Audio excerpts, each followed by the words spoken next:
Oi, eu sou a Anne e essa é a leitura do terceiro capítulo do livro do Dr. Joseph Murphy, Aumente o poder do seu subconsciente para desenvolver a autoconfiança e a autoestima. Capítulo 3. O amor e uma nova autoimagem. É possível construir uma nova autoimagem. A palavra imagem está relacionada com imaginação, que também é chamada de oficina de Deus. É a imaginação que dá forma às ideias. Os pintores, por intermédio da imaginação, dão forma às suas ideias, vestindo-as com tinta e pincel. A imaginação concretiza o que está oculto no eu mais profundo e, através dela, o que existe sob a forma latente ou adormecida no subconsciente recebe forma e pensamento. Vemos na imaginação o que ainda não foi revelado. Darei alguns exemplos. Uma jovem, antes do casamento, tinha um quadro vívido e realista na mente. Com o poder da imaginação, via sua entrada na igreja, as flores, os convidados, o sacerdote e o noivo esperando-a no altar. Ouvia a música e as palavras trocadas enquanto sentia a aliança entrando em seu dedo anular. Em sua imaginação, transportava-se para o lugar onde passaria uma lua de mel. Da mesma maneira, um rapaz, ansioso pelo dia da formatura, dava forma aos seus pensamentos, criando em sua mente um quadro da cerimônia, vendo o reitor sorrindo ao lhe entregar o diploma, seus colegas em traje de gala, ouvia os pais e a namorada dando-lhe os parabéns e sentia seus abraços e beijos. As imagens surgem em nossa mente como vindas do nada, mas sabemos e temos de aceitar que há em nosso interior um Criador com o poder de dar formas aos pensamentos e conceder-lhes voz, movimento e vida. As imagens lhe dizem: existimos somente para você. Quer ser maior do que é? Quer ser mais importante, mais nobre, ter maiores qualidades do que tem agora? Quer ter mais saúde, melhor disposição? A primeira coisa a fazer é desistir dos pensamentos negativos para praticar a visualização criativa. Está de fato querendo abandonar o velho para viver o novo? Quando o dono de uma loja constata que em suas prateleiras há mercadorias velhas, estragadas e empoeiradas, ele não as troca por novas? Você deve imitá-lo, afastando seu antigo modo de pensar, por exemplo, para substituí-lo por outro mais novo e construtivo. Imagine que você está fazendo o que mais sonha em realizar. Uma moça da minha congregação, que estudava canto e dança desde menina e era muito talentosa, sonhava em ser atriz de musicais. Ela começou a criar quadros mentais nítidos e realistas, vendo-se vestida a caráter, sentindo os movimentos que fazia durante a dança e ouvindo a música que cantava com emoção. Em seu pensamento. Via sua mãe e amigos sentados na plateia, aplaudindo-a com entusiasmo, e depois sentia seus beijos e abraços enquanto ouvia elogios à sua atuação. Tudo era muito vívido e real. A jovem repetia constantemente essa mentalização e sua persistência foi premiada. Alguns meses depois, foi contratada para participar de um espetáculo em Las Vegas e desde então tem atuado em várias cidades dos estados da Califórnia e Nevada. Em suma, essa moça começou a imaginar o que queria ser, criou uma nova imagem de si mesma e apaixonou-se por essa ideia. Deixou-se fascinar por ela. O amor é uma fascinação. É possível nos apaixonarmos pela arte, pela música, pelas leis. Qualquer pessoa pode sentar-se numa posição confortável e contemplar saúde, felicidade, paz de espírito, abundância, segurança, inspiração e orientação para agir da maneira correta. Reflita sobre essas ideias. Dê-lhes atenção, devoção e lealdade. Deixe-se fascinar por elas e, devido às leis que regem a mente, seu subconsciente as transformará em realidade. Você é o que pensa em seu coração. Digo que você é o que pensa no seu coração porque, para as ideias se concretizarem, precisam receber uma carga emocional e serem sentidas como verdadeiras. A repetição das imagens mentais faz com que elas afundem no subconsciente e fiquem impregnadas nele. Esse processo faz com que elas se tornem compulsivas. Você, então, será compelido a ser e executar o que visualizou em suas meditações. Essa é a lei do subconsciente e você precisa se apaixonar por ela, porque, habituando-se a colocá-la em prática, será capaz de criar tudo o que deseja. Como o amor expulsa qualquer tipo de medo e preenche o lugar antes ocupado por ele, abre-se a oportunidade para a construção de uma autoimagem mais elevada. Quanto mais se deixar fascinar por ela, mais ela se fortalecerá. Mas de onde surgem essas imagens tão nítidas e cheias de detalhes que conseguimos criar? O poeta inglês Keats dizia que há uma sabedoria ancestral em nós e que, se quiséssemos, poderíamos beber esse vinho do paraíso. Ele usava muito seu poder de visualização e seus biógrafos contam que costumava manter longas conversas imaginárias com as mais diferentes pessoas. Quando se defrontava com um problema mais sério, imaginava um dos amigos sentado à sua frente e pedia conselhos. Essa pessoa lhe dava a resposta adequada, acompanhada dos mesmos gestos, tipo de voz e atitude que tinha em sua vida cotidiana. Esse é um dos motivos pelos quais dizem que a imaginação é a oficina de Deus. Um empresário cujo negócio está prosperando, mas tem o pensamento sempre voltado para o lado negativo da vida, é um bom exemplo do uso destrutivo da imaginação.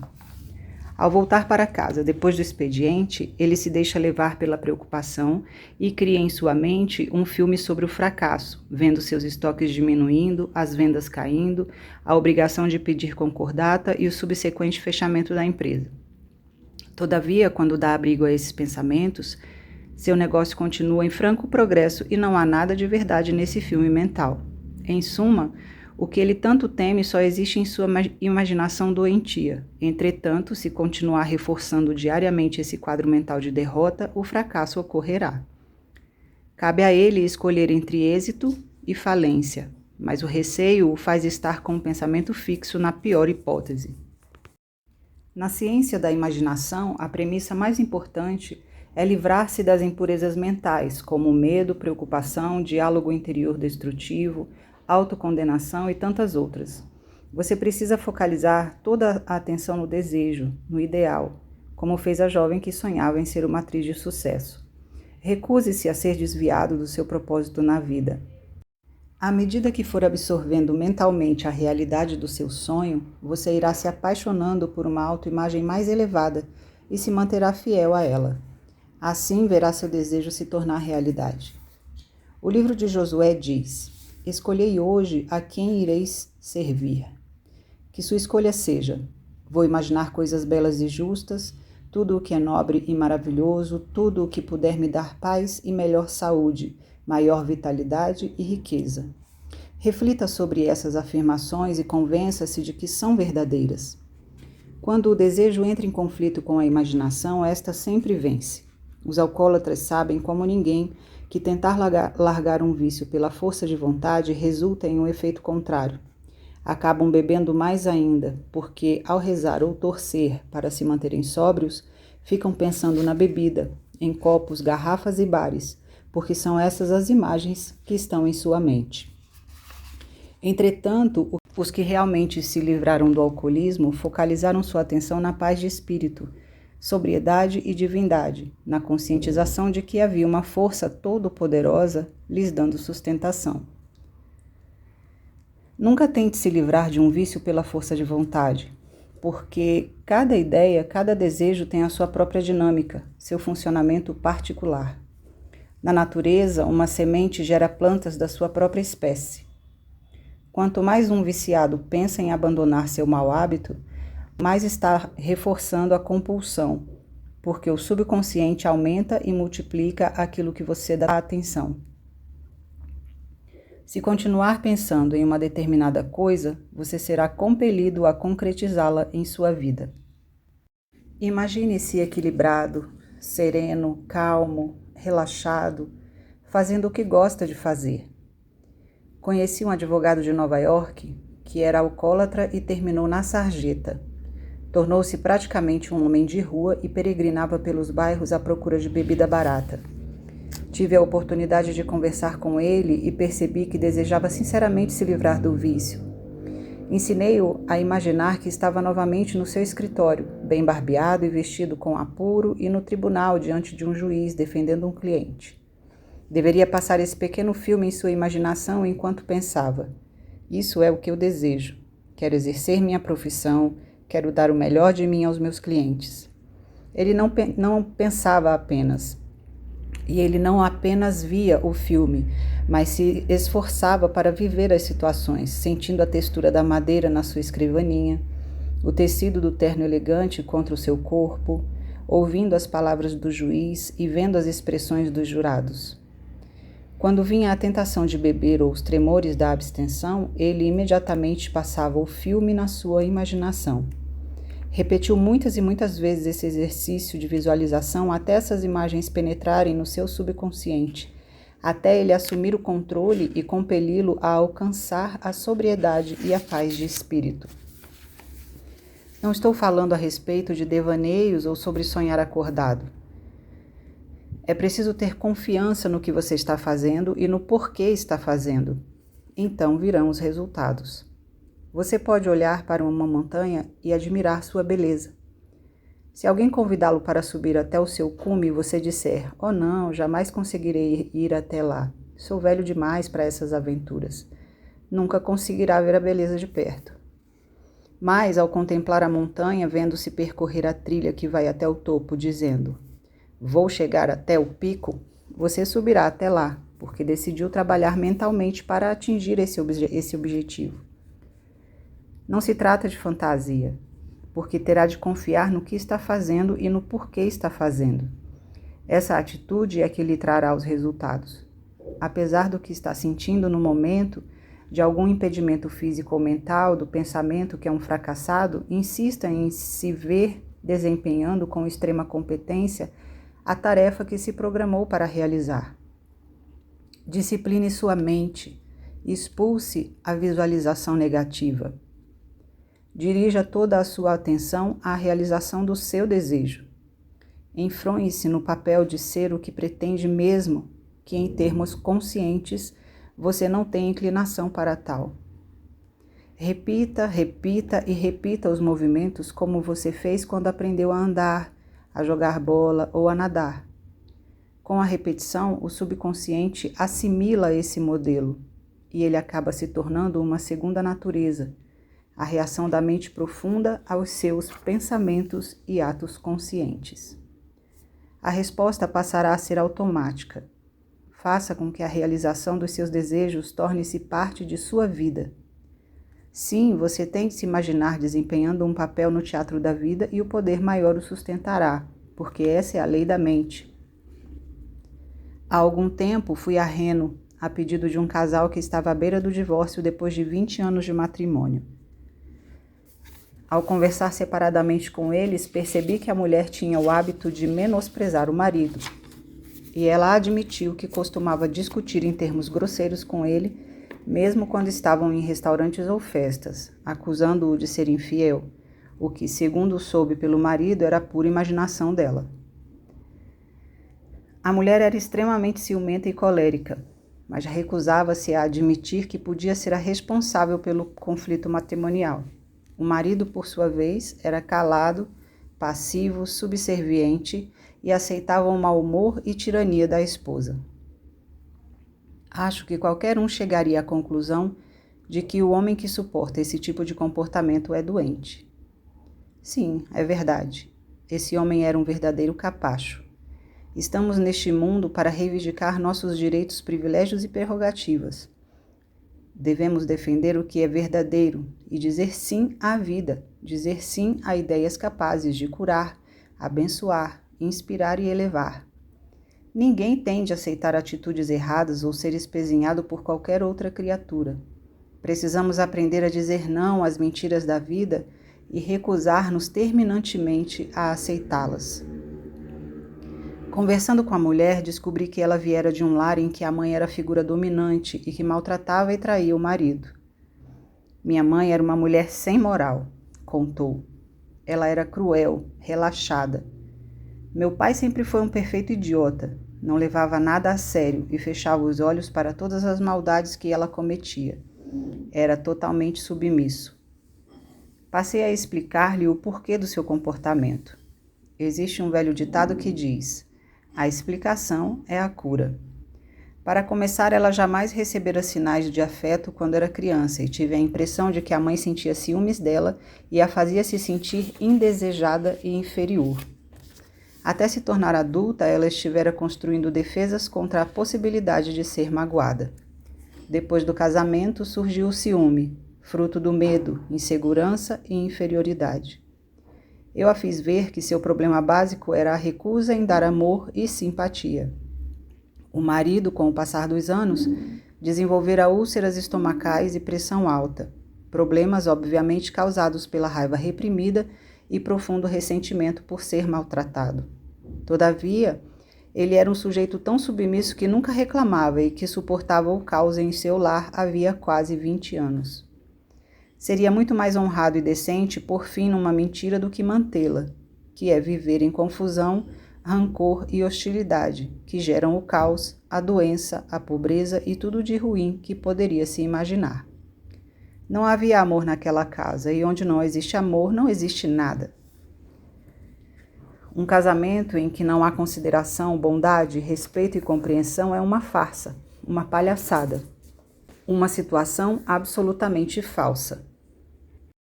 Seguindo minha orientação, o casal começou a analisar o que guardava em seu interior. Ela logo percebeu que inconscientemente escolheram um marido que aceitava ser manipulado, insultado e psicologicamente emasculado e, como consequência, não havia um bom relacionamento íntimo entre os dois, porque o homem reprimia um profundo ressentimento com a situação criada pela mulher. Como o relacionamento marido-mulher é um ato de amor, ele não podia existir entre esse casal infeliz. Com o passar dos anos, o homem foi perdendo a potência sexual e não mais se interessava pela esposa, mas contou-me que sua virilidade era normal quando se tratava de outras mulheres. Cheguei ao máximo que poderia suportar, queixou-se. Meu médico me aconselhou a sair desse relacionamento. A mulher se conscientizou que era mesmo incapaz de dar afeto. Seu ciúme, possessividade e a raiva que sentia do marido e da família dele, principalmente das suas parentes do sexo feminino, eram apenas uma fachada para esconder sua ânsia pelo amor que não recebera em sua infância. Sonhava em ser amada, mas as cenas que via na sua infância e adolescência estavam profundamente gravadas no seu subconsciente, que a compelira a escolher um marido parecido com seu pai. Por incrível que pareça, os dois me disseram que ainda gostariam de tentar salvar o casamento. Expliquei-lhes que, para um casamento funcionar, os dois cônjuges precisam se conscientizar que talvez necessitem fazer profundas modificações na sua personalidade. Obtida a concordância dos dois, eu disse para a mulher que seu primeiro passo no caminho de uma mudança seria parar de humilhar o marido e não lhe dirigir palavras ofensivas. Ele, por sua vez, aceitou que deveria exigir seus direitos, prerrogativas e privilégios como homem e chefe de família. Nunca mais suportaria crises de fúria, sem protestar, nem aceitaria ser xingado. Resolvi dar a cada um deles a prece que é considerada a mais simples de todas, mas que gera excelentes resultados. Qualquer um pode fazer essa meditação. A mulher foi orientada a ficar em pé diante de um espelho de corpo inteiro, 3 vezes por dia, e dizer em voz alta: Eu sou filha de Deus. Deus me ama e cuida de mim. Eu irradio amor, paz e simpatia para meu marido e sua família. Toda vez que pensar nele, direi: Eu te amo e gosto da tua maneira de ser. Eu sou feliz, gentil, alegre e carinhosa, e crio harmonia à minha volta. A cada dia que passa, sinto o amor de Deus fluindo através de mim e derramando-se sobre os que me cercam. Sempre que se acrescenta a palavra eu sou, a qualquer desejo, este acaba por se concretizar. Quando olhamos no espelho e fazemos afirmações positivas, sabendo por que estamos fazendo esse exercício, a mente racional funciona como uma caneta que escreve uma nova autoimagem no subconsciente. Quando esses pensamentos ficarem gravados, se tornarão compulsivos, porque essa é a lei da mente. Hipóteses, crenças e convicções determinam e controlam todos os atos conscientes. A mulher gravou na memória a prece que lhe dei. Não é difícil. Seguindo minhas instruções, sabia que repetindo as frases diante do espelho, elas seriam materializadas. Porque o inconsciente também é um espelho que reflete o que foi gravado nele. A perseverança foi premiada e depois de 2 meses ela veio me visitar em Beverly Hills. Vi à minha frente uma criatura totalmente diferente da que viera se consultar comigo pela primeira vez. Estava transformada e mostrou-se afável, cordial e sorridente. E não escondia seu entusiasmo pela sua nova vida. Sim, criara uma nova autoimagem e se apaixonara por ela. O amor liberta e dá sem pedir em troca. O amor é de Deus. Qualquer ser humano pode se apaixonar pela música, pela arte, pelas leis da ciência. Pode amar os animais, a agricultura, se apaixonar por plantas e flores. Apaixonar-se por uma causa, por um partido político. Essa atitude sempre será construtiva porque o amor expulsa o medo. A receita espiritual que dei ao marido foi similar. Ele teria de ficar diante do espelho 2 vezes por dia por cerca de 5 minutos e afirmar em voz alta. Atualmente ele só pensa. Eu sou forte, poderoso, amoroso, harmonioso, iluminado e inspirado. Eu sou feliz, bem-sucedido e próspero. Eu amo minha mulher e ela me ama. Quando penso nela, sempre digo: eu te amo e gosto do teu modo de ser. Hoje em dia, existe harmonia onde antes havia discórdia, paz em lugar do sofrimento e amor em lugar do ódio. Minha explicação mostrou-lhes o caminho da cura.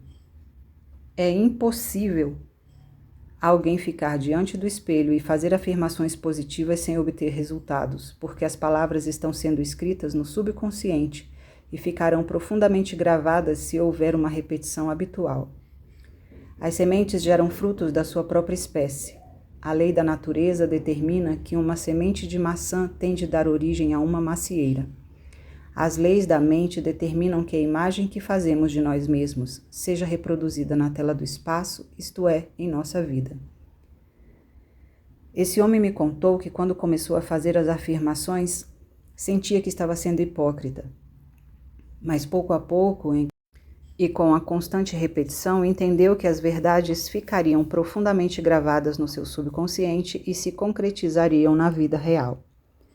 Conversei com um rapaz perturbado que foi trazido por uma tia. Em pouco tempo ficou evidente que sua autoimagem fora influenciada por uma mãe dominadora, que não lhe dava amor nem compreensão. Até completar 15 anos, a educação que recebera era acompanhada de surras, críticas e condenação. O rapaz agora estava com 18 anos e disse que tinha grande dificuldade em se relacionar com os outros. A tia contou que o levara para sua casa porque ali sempre houvera amor e harmonia, mas desde que o sobrinho chegara, o clima havia mudado demais.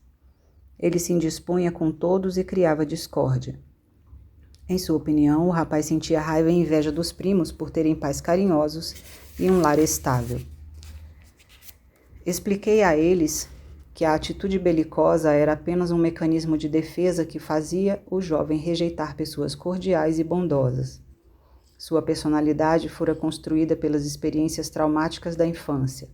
O pai abandonara a família quando ele estava com 1 ano de idade e sua mãe o ensinara a ter um ódio terrível desse homem, que jamais o procurara ou contribuíra para a sua criação. Por meio de nossas conversas, o rapaz começou a compreender que sua mãe, antes de tudo, odiava a si própria, porque, para ter ódio de alguém, a pessoa tem de estar abrigando ódio no coração. Ela projetava o ódio por si mesma no marido, no filho e qualquer um que se aproximasse dela. A cura seria simples. Depois de explicar as leis da mente, Mostrei que, para começar, o jovem teria que mudar a imagem da mãe que guardava em seu subconsciente, porque ela se refletia na sua autoimagem. A figura da mãe cruel, impregnada na sua mente mais profunda, era reproduzida na sua vida. Ensinei-lhe a fazer um filme mental sobre sua mãe, em que ela se mostrava alegre, feliz, paciente e amorosa. Imaginaria estar sendo abraçado por ela, ouvindo-a dizer que o amava e estava muito feliz por tê-lo de volta. Deveria esforçar-se para sentir o calor do contato e do beijo da face. Sentir o toque das mãos, perceber a naturalidade da atitude materna enquanto ela dizia: "Eu te amo, meu filho, e quero que fique sempre comigo." 6 semanas depois, recebi notícias sobre esse moço. Ele voltara a morar com a mãe e arranjara um bom emprego numa empresa fabricante de produtos para informática. Ao se livrar da antiga imagem da mãe, cruel e destrutiva, conseguiu ganhar uma nova autoimagem que trouxe uma grande transformação em sua vida. O amor divino entrou em seu coração, e o amor tem a capacidade de dissolver tudo o que é diferente dele. O amor liberta, o amor dá, o amor é o Espírito de Deus. O amor não é orgulhoso e pode ser entendido como o fogo de uma lareira. Ele entrega seu calor a todos os cantos da sala. Esse calor não tem altura, nem profundidade, nem comprimento, nem largura, mas preenche todo o espaço. O amor vai além do coração e leva benevolência a todos que o cercam. Quando amamos uma pessoa, gostamos de vê-la expressar tudo o que é bom. Nós a amamos para exaltar Deus dentro dela, dando-lhe oportunidade de materializar os seus talentos. O homem que verdadeiramente ama a sua mulher lhe dá todas as oportunidades para trazer para fora os talentos que estão latentes dentro dela, para que seja digna de admiração. Ele jamais dirá: "Agora você é uma mulher casada e tem que ficar em casa. Seu lugar é na cozinha." Isso não é amor, é posse. O amor liberta porque é a essência do Espírito de Deus. Há pouco tempo li uma reportagem numa revista falando de uma mulher magra e pequenina que conseguiu levantar uma caminhonete de 6 toneladas para salvar a vida do pai. Janet Stone, de 20 anos, é filha de Robert Stone e os dois moram em Covina, na Califórnia. Robert trocava um pneu quando o macaco escorregou e o carro caiu sobre ele. Janet ouviu seus gritos e encontrou-o preso sob a caminhonete. Em uma incrível explosão de força, Janet ergueu o veículo, libertou o pai e carregou-o até acomodá-lo no seu próprio automóvel para levá-lo ao hospital. O amor dessa moça franzina pelo pai e o desejo intenso de salvá-lo a qualquer custo tomou conta de sua mente e fez o Todo-Poderoso reagir a essa atenção concentrada, permitindo-lhe executar a tarefa hercúlea que salvou a vida de Robert. Lembre-se de que todo o poder do infinito está dentro de você e lhe permite fazer coisas extraordinárias em todas as fases da sua vida. A infinita inteligência é onipotente, ou seja, tudo pode. Esse poder que move o universo vive no seu interior. Ela também é onisciente, significando que tudo sabe. Essa sabedoria divina criou o universo e tudo o que ele contém, inclusive você. Ordena o movimento das estrelas e galáxias e, com impressionante exatidão matemática, faz os planetas percorrerem suas órbitas e a Terra a girar em torno do seu eixo. Tudo acontece dentro da ordem divina, que é a primeira característica do absoluto. Um famoso cantor que se apresenta nos cassinos de Las Vegas contou-me que trabalhou muitos anos como garçom, mas sempre tivera vontade de cantar profissionalmente. Os amigos que o ouviam diziam que ele possuía todas as qualidades necessárias para seguir sua carreira musical. Um cliente habitual do restaurante onde trabalhava lhe deu um exemplar do meu livro, O Poder do Subconsciente. O rapaz leu-o avidamente e contou que todas as noites praticava uma das técnicas apresentadas. Acostumou-se a sentar em um lugar tranquilo quando voltava do trabalho e imaginava que estava no palco, cantando para uma plateia lotada. Esforçava-se para criar um quadro mental nítido e realista. Via a plateia aplaudindo-o com entusiasmo e ouvia os amigos e parentes cumprimentando-o pelo sucesso. Visualizava seus sorrisos e sentia os apertos de mão e abraços.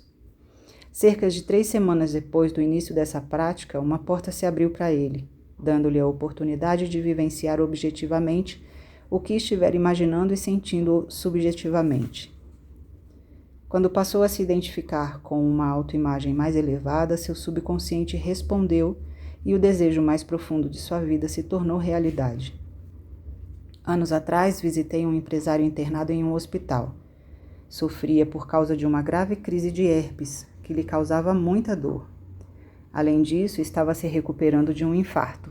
Havia muito tempo que lutava contra as doenças e, devido aos gastos com os médicos e maus investimentos, perdera quase todo o dinheiro que economizara pensando na família e no futuro.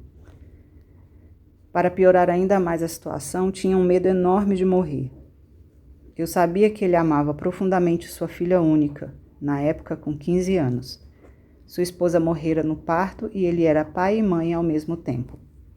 Enfatizei que essa mocinha tinha o direito de ter seu amor de pai por muitos anos ainda e que não podia dispensar sua proteção para atravessar a difícil fase da adolescência e prosseguir nos estudos, até se decidir por uma carreira profissional e encontrar seu verdadeiro lugar no mundo. Ensinei-lhe uma técnica simples. Muitas vezes, durante o dia, devia criar uma imagem mental, vendo-se em casa, caminhando pelo jardim, sentado à escrivaninha, abrindo correspondência, atendendo o telefone e recebendo o abraço da filha na volta da escola. Pedi-lhe que se esforçasse o máximo possível para sentir o toque da filha, o calor que emanava do seu corpo. Para acompanhar a visualização, ele faria uma pequena prece, que devia repetir com grande emoção. Pai, eu te agradeço pela cura milagrosa que está acontecendo agora. Deus me ama e cuida de mim. Esse empresário seguiu minhas instruções à risca. Algumas semanas depois, ainda hospitalizado, mas imaginando que estava lendo a correspondência em casa, teve uma sensação inusitada. Senti que era puxado para fora da escuridão e me vi sob uma luz forte que quase me cegava. Senti o amor divino enchendo minha alma e meu sofrimento começou a se transformar em paz de espírito. Ele teve uma cura notável e atualmente é um homem alegre e feliz. Recuperou sua empresa e tem feito ótimos negócios. Sua filha está cursando a universidade. Quando uma pessoa está doente e deprimida, é bom apelar para o seu amor mais profundo para incentivar a prática do exercício mental. O amor é a emoção mais forte e duradoura e tudo conquista. O amor perfeito expulsa até o ódio mais profundo.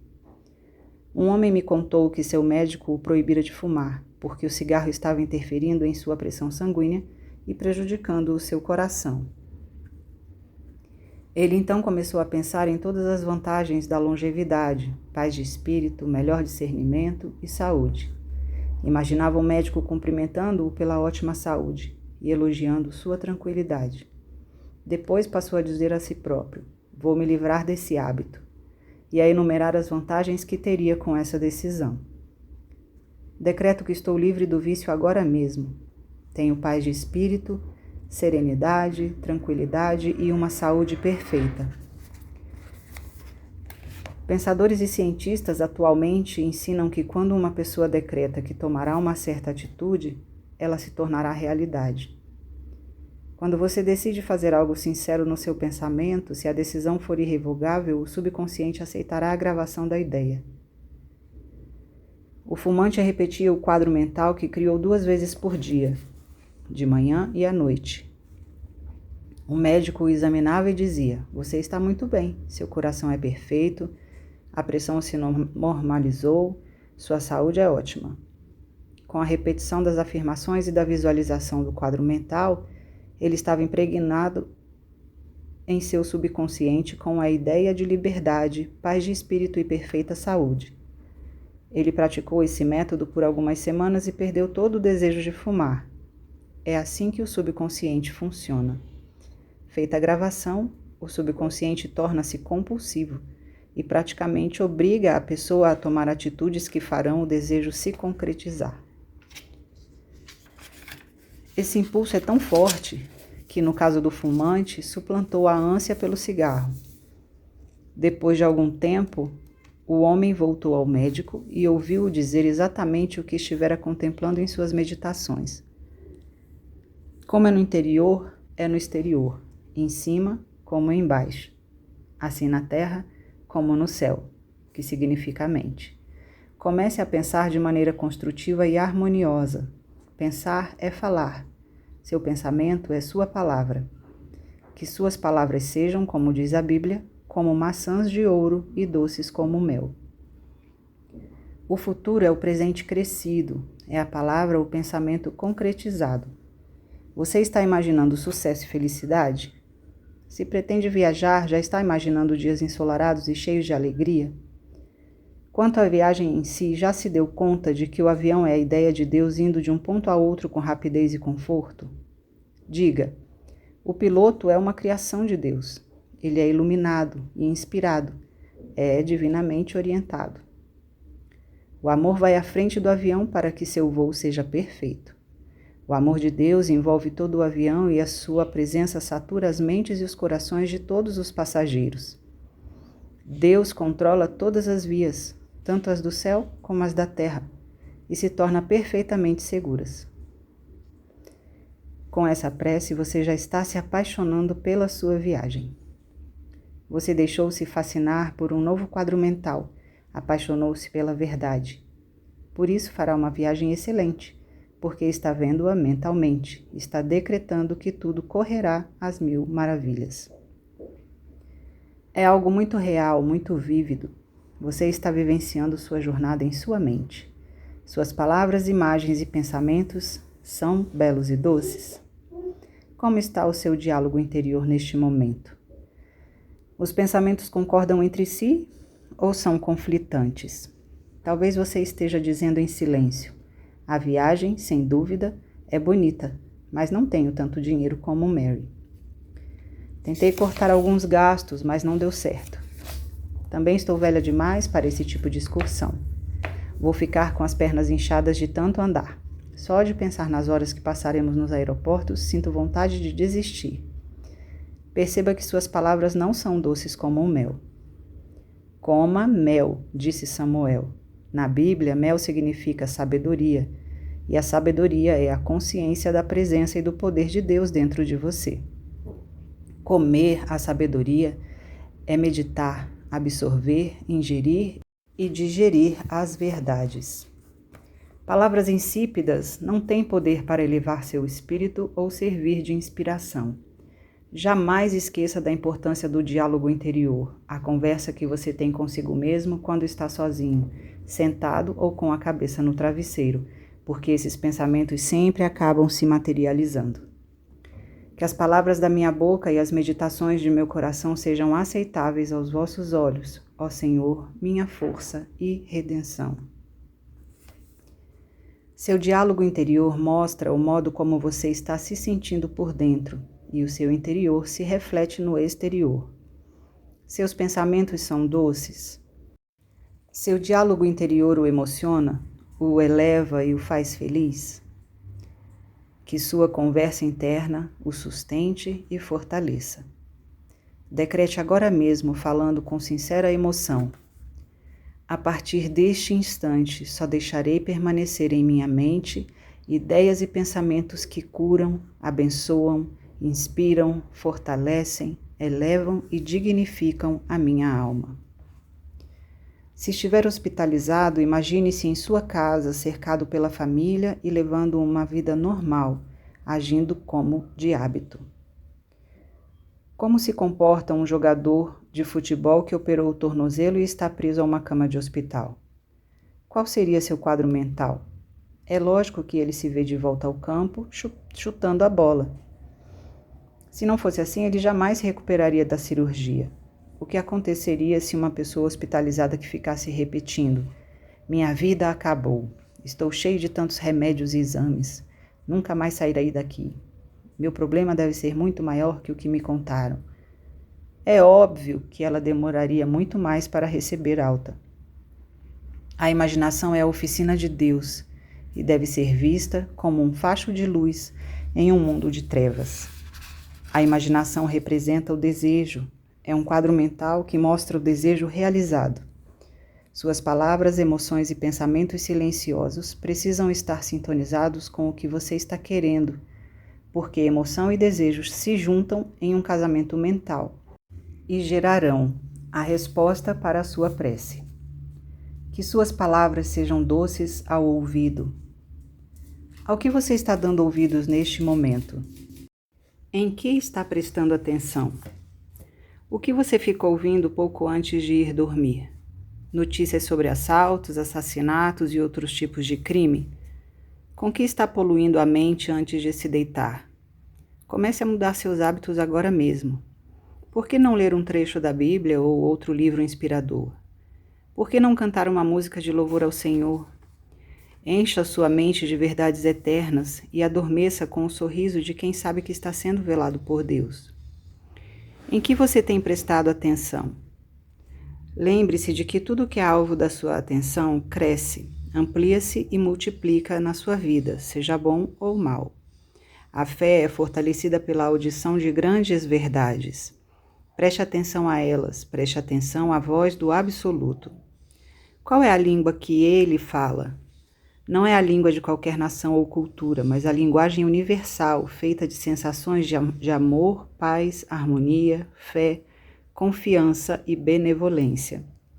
Quando falamos na língua do amor, da fé e da confiança, estamos usando a linguagem universal, falando em línguas, como diz a Bíblia, e todos entenderão. Não são meros sons, mas a expressão emocional da fé e do amor profundo. Preste muita atenção às qualidades de Deus, aos sentimentos elevados que dele emanam. Mentalmente absorva, coma essas qualidades e com a repetição do ato você será condicionado a expressar essas qualidades duradouras e a lei do amor governará a sua vida. Quantas vezes já ouviu dizer, o homem foi feito à imagem e semelhança de Deus? E isso significa que sua mente é a mente de Deus. Existe uma única mente. Seu espírito é o espírito de Deus. E como há esse único espírito, você também pode criar empregando as mesmas leis que Deus usa. Como o concreto ainda líquido enche as formas de madeira numa construção, a forma vital preenche as formas dos seus pensamentos e elas, depois do período de secagem ou estabilização, surgem como forma, função, experiência e eventos. Seu mundo individual, isto é, o conjunto de suas vivências, circunstâncias, ambiente, saúde física, posição social, condição financeira, é criado a partir de suas imagens mentais. Se você gosta de cantar, por exemplo, pode imaginar que será um cantor famoso. Visualize-se diante de uma plateia lotada e que Deus está cantando por meio de você em cadências majestosas. Antes de começar, diga mentalmente: estou cantando para Ele. Estou equilibrado, calmo e sereno. A inspiração do Todo-Poderoso flui pelo meu corpo. Sinto-me à vontade, relaxado. A música de Deus que sai de mim envolve todos os que me ouvem, em paz, alegria e felicidade, e eles sentem-se elevados e inspirados porque as emanações de amor, fé e confiança penetram em sua mente. É óbvio que agindo dessa forma você cantará lindamente, porque se apaixonou pela música, entendeu-a como vinda de Deus e criou uma nova autoimagem. Maravilhas acontecem para quem ora dessa maneira. Seu mundo é feito pelas suas próprias imagens mentais, e semelhante atrai semelhante. Sua vida é um espelho que reflete o que existe em seu mundo interior.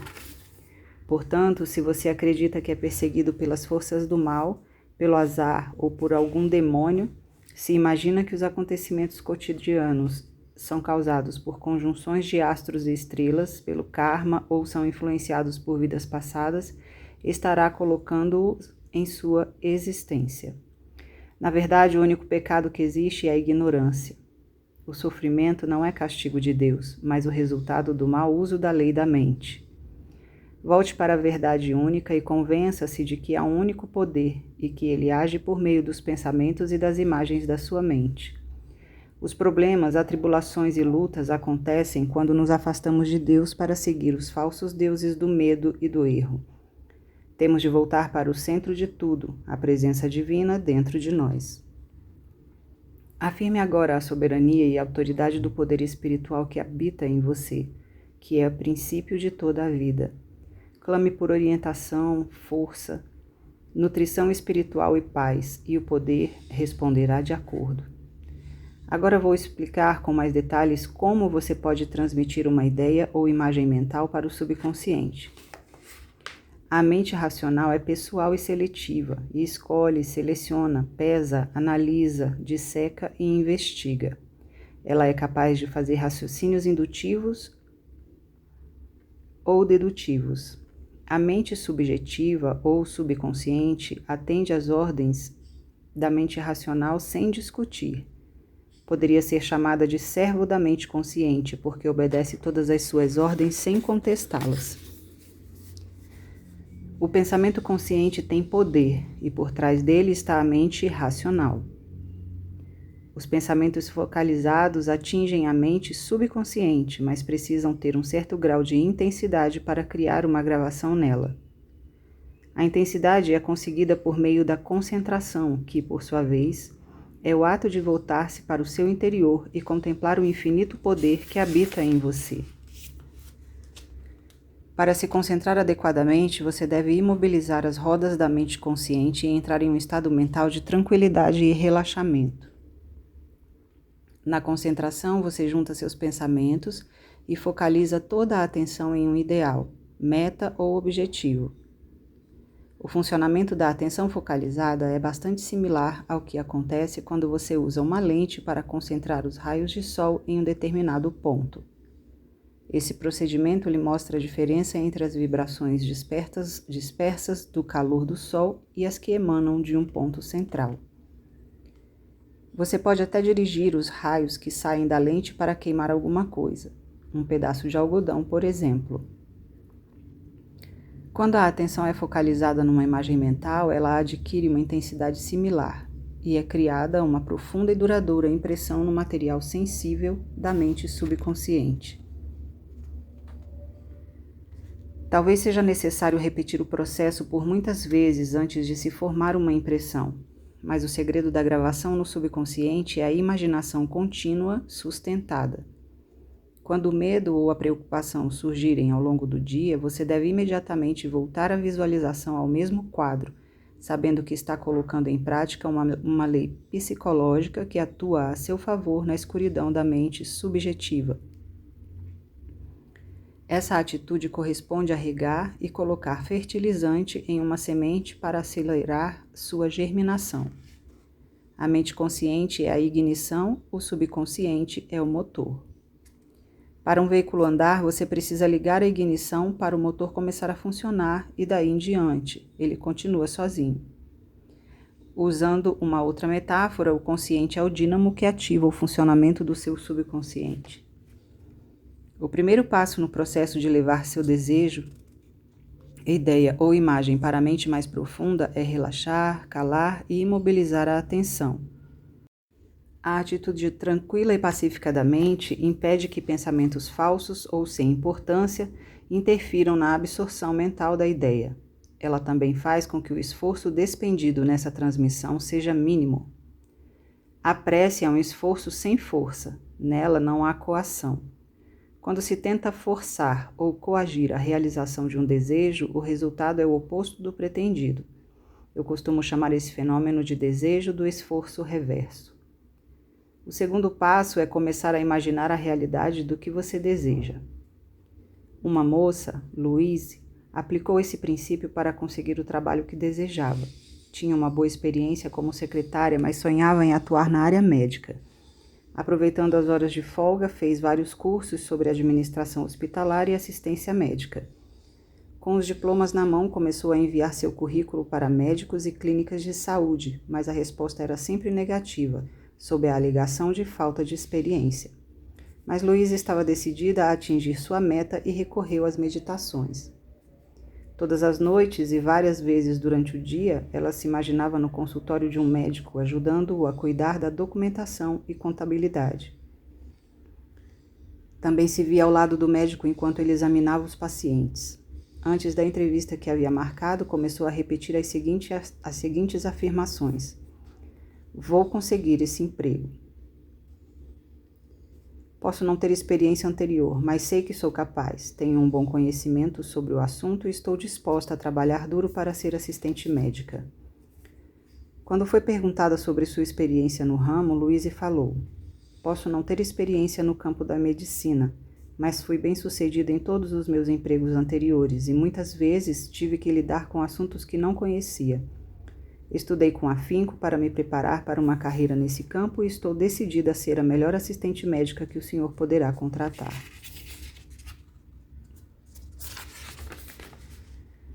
Louise foi contratada. Alguns meses depois, o médico lhe contou que, quando ler o seu currículo, pensara em fazer uma entrevista por simples gentileza e dispensá-la em poucos minutos. Entretanto, ficara tão impressionado com seu entusiasmo que resolveu contratá-la e acrescentou: dou graças por isso. Você é a melhor assistente que já tive. O procedimento ou técnica que Louise empregou é mais velho do que a Bíblia. O exterior reflete o interior. A ação externa acontece depois da ação interna. Como é dentro, é fora. Assim na terra, como no céu. O céu é sua mente, sua consciência, que por sua vez é o que você pensa, sente e acredita. Convença-se de que existe uma força no seu interior capaz de manifestar o que você imagina e sente como verdade. Só ficar sentado ou deitado devaneando, sonhando com as coisas que gostaria de ter, não dará resultado, não as atrairá para você. Você tem de saber e acreditar que está empregando uma lei da mente e precisa criar alicerces para suas imagens. Convença-se de que possui o poder concedido por Deus de usar sua mente de maneira construtiva para concretizar o que deseja. Não há nada de errado em construir castelos no ar, desde que eles tenham as fundações necessárias. Determine muito bem o que você quer e o subconsciente fará com que se torne realidade, porque sua atenção ficará concentrada nesse desejo. Uma imagem nítida fará uma impressão mais forte no subconsciente. O resultado pode vir em 2 ou 3 minutos ou mais, dependendo do seu temperamento, sentimentos e compreensão. De um modo geral, quanto mais focalizada for a sua atenção, quanto mais tempo você ficar escrevendo-a com a caneta mental, mais perfeita será a resposta à sua prece. Acredite que já recebeu o que está desejando, e será isso que receberá, e tudo o que pedirdes em oração, crendo, recebereis. Acreditar é aceitar algo como verdade. Se você sustentar um estado de crença, maravilhas começarão a acontecer em respostas às suas preces. Então você vivenciará a alegria de ver sua prece atendida. Resumo do capítulo. Não tente livrar-se de um vício ou hábito negativo pela força de vontade, porque mentalmente estará focalizando sua mente nesse problema. Quanto mais pensar nele, mais ficará preso na compulsão desse hábito. O subconsciente aumenta e multiplica o objeto da sua atenção consciente. Quando você se coloca diante de um espelho e faz afirmações positivas, sabendo o que está fazendo e por que está agindo dessa maneira, está escrevendo no subconsciente com a caneta da mente racional. Quando essa nova autoimagem ficar profundamente gravada, o subconsciente o impelirá a agir de forma a torná-la realidade, porque a lei do subconsciente é compulsiva. Suas hipóteses, crenças e convicções ditam e controlam todas as suas ações conscientes. Você é o que imagina ser, portanto, imagine-se sempre sendo bem-sucedido. Imagine que está fazendo o que sonha fazer. Repita essa visualização muitas e muitas vezes. Persista. Decrete agora mesmo, com amor e entendimento do que está falando. Daqui em diante só vou deixar entrar em minha mente as ideias e pensamentos que curam, abençoam, inspiram, fortalecem, elevam e dignificam a minha alma. Jamais se esqueça da importância do diálogo interior, que são os pensamentos que lhe ocorrem quando você está sozinho, quando põe a cabeça no travesseiro. Se essa conversa interna estiver muito negativa, decrete que só coisas boas entram em sua mente. A mente consciente é a ignição, o subconsciente é o motor. A ignição dá a partida no motor e, daí em diante, ele funciona sozinho.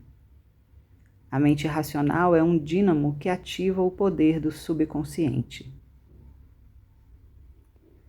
Saiba exatamente o que você deseja. Uma imagem nítida do que pretende ver realizado ajudará a gravação do quadro no subconsciente. Essa foi a leitura do capítulo 3 do livro Aumente o Poder do Seu Subconsciente para Desenvolver a Autoconfiança e Autoestima, do Dr. Joseph Murphy. Se você gostou, deixe o seu like, deixe também o seu comentário, se inscreva no canal para ser avisado de quando eu postar a leitura do próximo capítulo e compartilhe com alguém que você acha que pode gostar deste conteúdo. Um beijo e até a próxima!